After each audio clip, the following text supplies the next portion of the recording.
Einen wunderschönen guten Tag und herzlich willkommen zu einem neuen und weiteren Video. Heute geht es um diesen BMW E60, 3 Liter Maschine, Baujahr 2009, 145 kW. Aber dieses Video ist eigentlich, ja, für den E60, E61 ist klar, aber im Prinzip für mehrere BMWs, die Glühkerzenprobleme haben.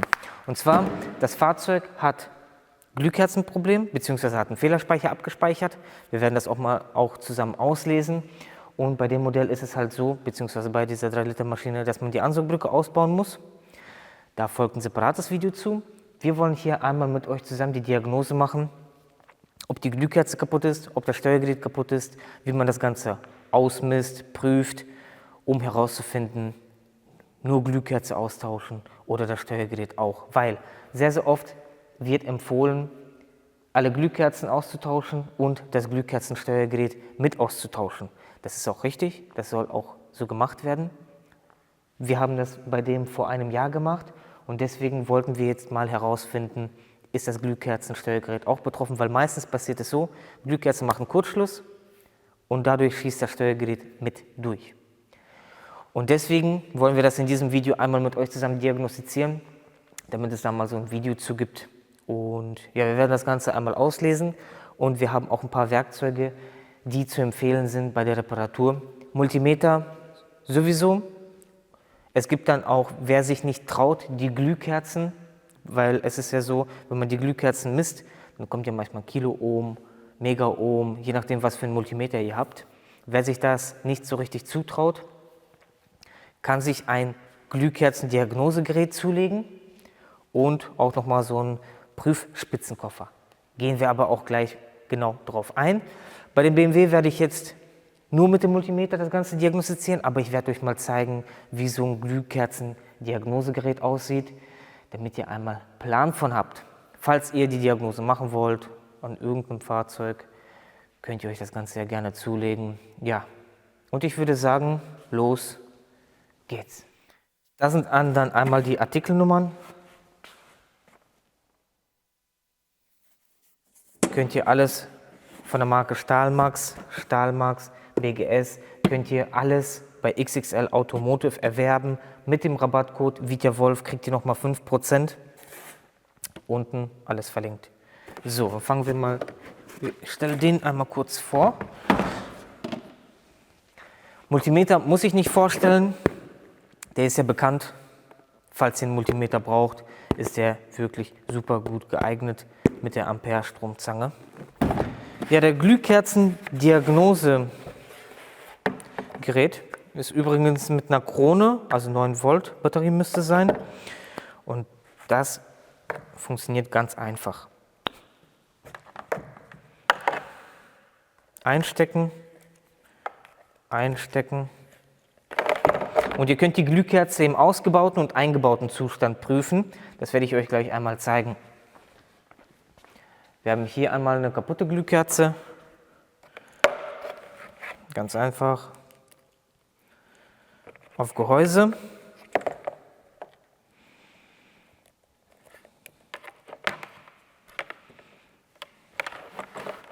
So, müsst ihr einmal ran, dass ihr hier drauf gucken könnt. Ja, ich glaube, so müsste man was sehen. Im Prinzip müsst ihr nichts anderes machen, als mit den Messspitzen schwarze auf Gehäuse machen und das rote vorne dran machen.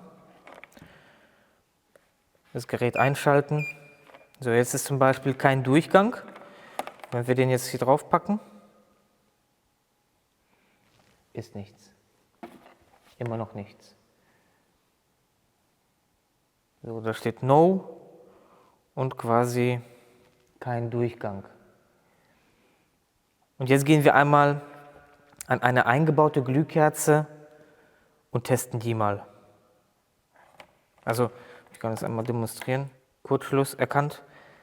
Es gibt ja auch nämlich Glühkerzen, die zu stark festgezogen wurden und innen drin kaputt gehen und den Korpus Kurzschluss machen. Das kann natürlich auch passieren. Sowas gibt es auch. Also es gibt Glühkerzen, die keinen Durchgang haben und Glühkerzen, die innen drin kaputt sind und permanent Durchgang haben. Quasi ein richtiger Kurzschluss. Und das zeigt er euch hier auch an. Er zeigt euch nämlich hier, der ist 0,000 Ohm und ein Kurzschluss. Oder es gibt halt keinen Durchgang. So. Also er zeigt euch beides No an. Jetzt gehen wir einmal an eine Glühkerze, die in Ordnung ist. So, jetzt gehen wir mit dem Schwarzen, müssen wir jetzt einfach ganz normal an Masse, einfach an Motormasse gehen.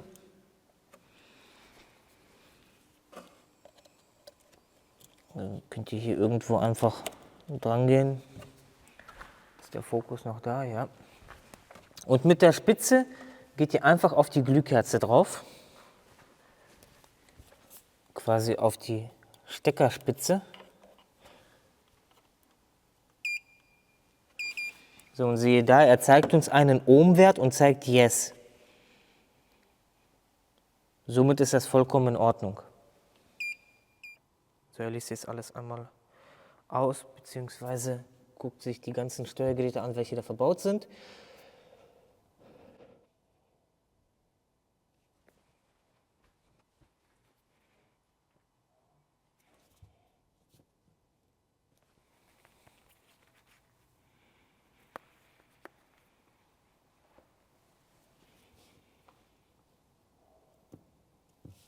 So, Diagnose, Steuergerätauswahl, Antrieb. Ich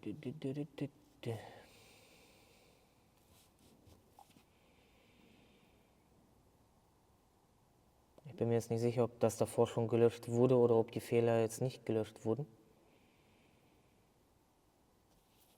Glühkerze, 5. Zylinder und Dieselpartikelfiltersystem. Können wir mal gucken, ob wir es löschen können. Fehler löschen.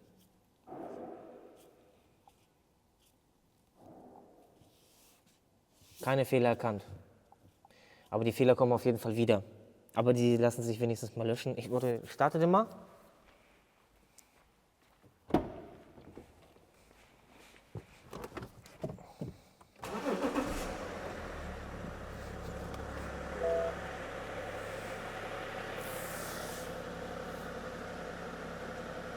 Ja, wieder. 5. Zylinder abgespeichert. Ja, die Ansaugbrücke haben wir jetzt abgebaut und 1, 2, 3, 4, 5, 6. 6 Glühkerzen. Die 5. soll bei uns Probleme machen. Einmal den Stecker ab. Wir prüfen einmal, ob die Glühkerze in Ordnung ist. Zum Vergleich nehmen wir auch noch die 6., um den Widerstandswert von der Glühkerze zu prüfen. Und dann prüfen wir, ob hier auch genug Strom ankommt, beziehungsweise dass überhaupt Strom ankommt, um die Glühkerze vorzuwärmen bzw. vorzuglühen. So, wie gehen wir vor? Multimeter, Ohmmessung, die schwarze Klammer auf Masse legen. Wir haben hier einmal, könnt ihr das sehen? Hier könnt ihr nicht sehen. Ist auch nicht so schlimm. So, wo nehmen wir den hier? Eigentlich sollte das auch ausreichen. So, und gehen mit der anderen Spitze vorne drauf. Und sehe da, sie ist kaputt. Könnt ihr das sehen? Ja. 1,4 Kiloohm. So, jetzt gehen wir auf den 6. Da haben wir 1,3 Ohm. Ich denke mal, dass Masse hier etwas schlecht gewählt ist.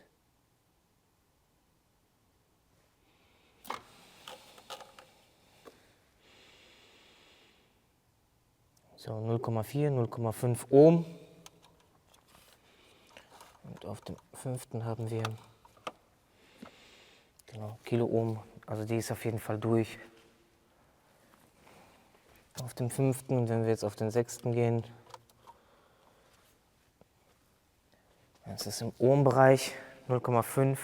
Jetzt wollen wir auch einmal prüfen, ob durch den Defekt nicht das Steuergerät auch durch ist. Das bedeutet, einmal messen, ob Spannung an die Glühkerze kommt. Können wir mit einer Prüflampe machen oder mit dem Multimeter. Wir machen beides So, ich kann euch folgenden Koffer empfehlen, wenn ihr mehr mit Messtechnik zu tun haben wollt oder öfters was am Messen seid, wo Stecker dran sind. Und zwar von Stahlmax, 334er. Hier sind sämtliche Spitzen dabei. Wenn ihr öfters in irgendwelche Stecker einstecken müsst, wie zum Beispiel hier, wenn ihr in die Glühkerzen zum Beispiel rein wollt, in den Glühkerzenstecker besser gesagt, zum Beispiel. Und ich war hier schon mal dran, normalerweise sieht das ordentlicher aus. Wir benötigen den hier einmal, beziehungsweise können das auch diesen hier und diesen hier. So, jetzt können wir einmal prüfen, ob hier auch Spannung an die Glühkerze ankommt. Wir können das mit einer Prüflampe machen oder mit dem Multimeter, je nachdem, was ihr zur Verfügung habt. Wichtig ist darauf zu achten, dass die Glühkerzen auf 5 Volt bestromt werden. Und wichtig, wenn ihr eine zweite Person habt, die euch Zündung anmacht, auf gar keinen Fall Bremse treten, weil sonst startet euch das Ganze und dann habt ihr den ganzen Ansaug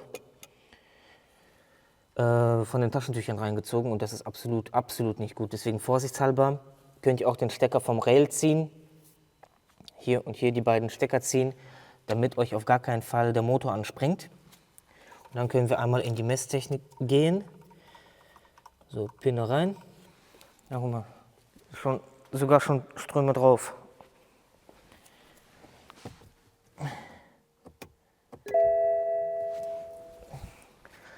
Ich hatte ihn nämlich auf Stufe 1 stehen. So, das ist dann einmal der 5.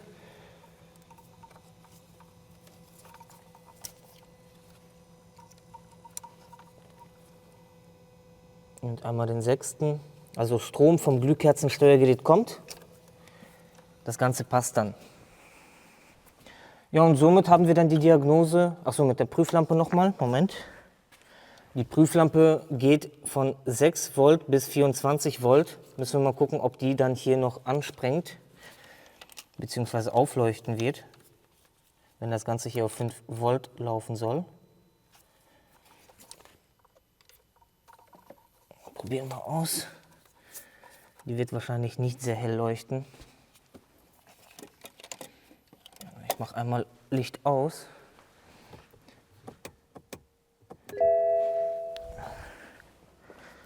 Ja, ganz minimal hat sie kurz geleuchtet. Die andere. Na, ganz leicht.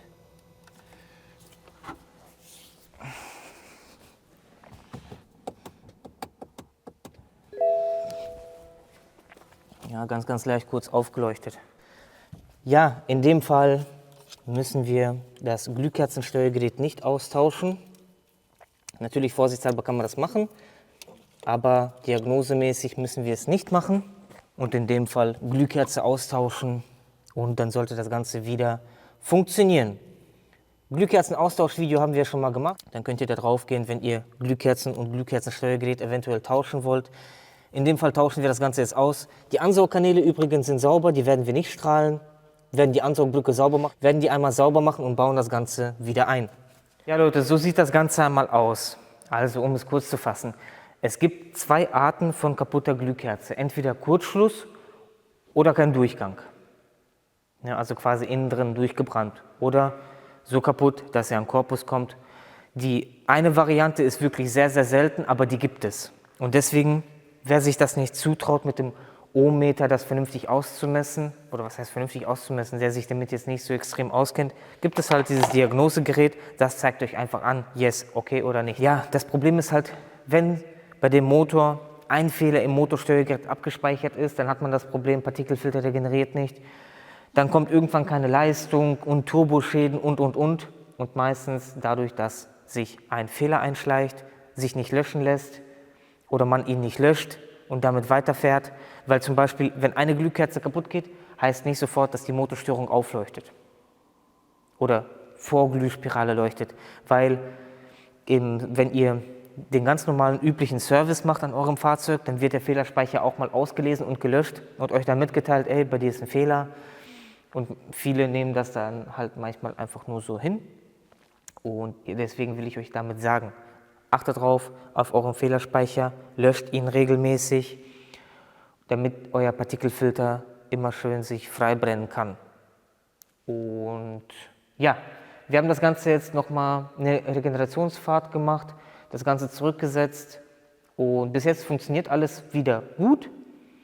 Und falls nicht, werden wir euch auf dem Laufenden halten und dann ist das nächste Partikelfilter ausbauen.